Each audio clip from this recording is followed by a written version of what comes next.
Hello, Assalamu alaikum, it's Farah. Welcome to my YouTube channel.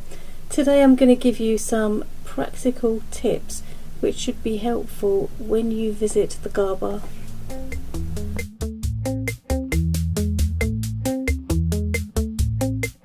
Okay, first thing that I do want to say is whether it's Hajj, even when it's Umrah, there are so many people there, the crowds are immense, so you need to walk fast, you need to jump into all those gaps. You don't have to push. If you're with someone, I'd strongly recommend you hold on to their shoulder, because the chances are you will lose them. And remember, you have to walk fast. This isn't the UK. You can stand there and say, well, just wait till the crowds die down. No, you walk fast, you walk in all the gaps, get yourself into all the gaps to get where you want to, and hold on to the person's shoulder in front, the person you're with, because if you don't, you will lose them. Make sure you take strapless shoes, because you will want to take them off quickly. You don't want to be bending down. Take them off quickly, pick them up, and off you go. You need a safe bag with your things, to carry your things safely, because there's many crowds. And you also need to take a bag for your shoes, a plastic bag, because there's nowhere to put them there, so don't leave them lying around. You want to take them off, put them in your bag and carry them with you. You can take a bottle of water. There's plenty of water there. There are water stations with the water from the well of Zamzam in abundance, giving everybody water. They have plastic cups. It's all kept very clean, so either you can refill your bottle or you can use a plastic cup, whatever suits. They also have fold-up stools for people who cannot sit on the floor and do sajda, older people or people with knee problems. You can buy one there for about £6. I think in Medina you can buy one, or once you've got one, just keep it with you, because people will try to take it off you. They'll say, oh, can I borrow that? And you just say, no thank you, I'm using it. So they're easy to carry around, they fold up and you can actually carry it on your shoulder. When it's time for prayer, not everybody gets a chance to get into the mosque, so you may have to pray outside, not necessarily inside where it's carpeted, but outside on the marble floor, which is very clean, or even outside the actual mosque. The marble floor extends quite a bit, so you might have to pray there. Now it's very clean, but the floor is very hard, so if you have a problem with your knees, either take a prayer mat with you, or you can pray on the marble floor, but take something soft for your knees. When you're going around the Kaaba, when you're doing tawaf around the Kaaba, in case you're not a Muslim and you're watching this video, if you don't know, we go 7 times around the Kaaba. There's a lot of people there, so if you want to get close to the Kaaba, bear in mind there'll be more crowds.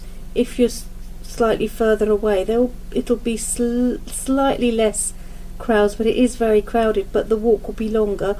Alternatively, you have tiers above, 2 tiers, much longer walk, but those tiers tend to be much less crowded.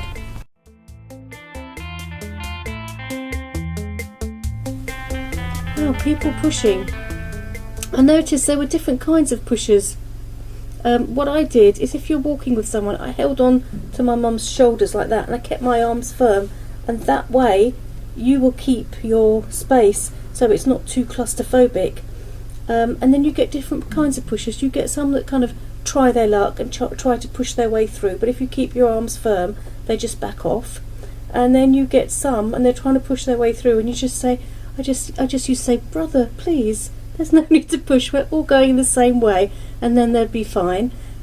But then, and this is rare, you get the ruthless pushers who just do not care. this is not appropriate behaviour when you're doing Umrah or Hajj. There's absolutely no need for this. I know there's lots of crowd, but there's no need to push. Everyone's going in the right direction. So just be warned, you may come across people like that. But I'll tell you something. I saw mums and dads in there with children on their shoulders. I saw people with buggies. I saw old people. I even saw a boy with no legs, and he was on a skateboard. So whereas for me initially I found it really claustrophobic, for some people are just not scared, and it's amazing how many weak and vulnerable people who could barely even walk were just doing the 7 times round the Kaaba.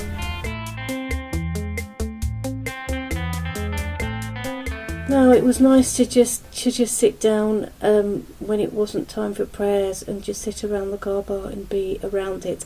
But when it's time for prayer, what happens is the guards come along and they separate the men and women, and they tell you to move, and they cordon off the entrances, so when it's time to exit, it's safe for everyone. So if you are sitting enjoying the Kaaba, and getting into the feel of things, and they come and move you, it's a bit irritating. But just remember, they are doing a job. They're not always very gentle or polite, but they have to be like that because some people don't listen, but they are doing it because it's time for prayer, and the men and women need to be separated, and they need to cordon off the entrances so it's safe to leave. Now sometimes you've got these women in black, they wear black and they're all covered up with a niqab, and they'll approach you and they'll want to look in your bags. Don't be scared, there are women that work there, and sometimes they do ask to check your bag, so it's a bit daunting if you don't know the language, you don't know who they are, but I'm just letting you know there are ladies who work there, they're covered in black niqabs, and they may ask to check your bags, and it's fine. If you're living in a hotel, well, you will be in a hotel, but just remember that when it's time for prayers, the lifts get really crowded, so it might be a good idea to leave that extra little bit early for the prayer times.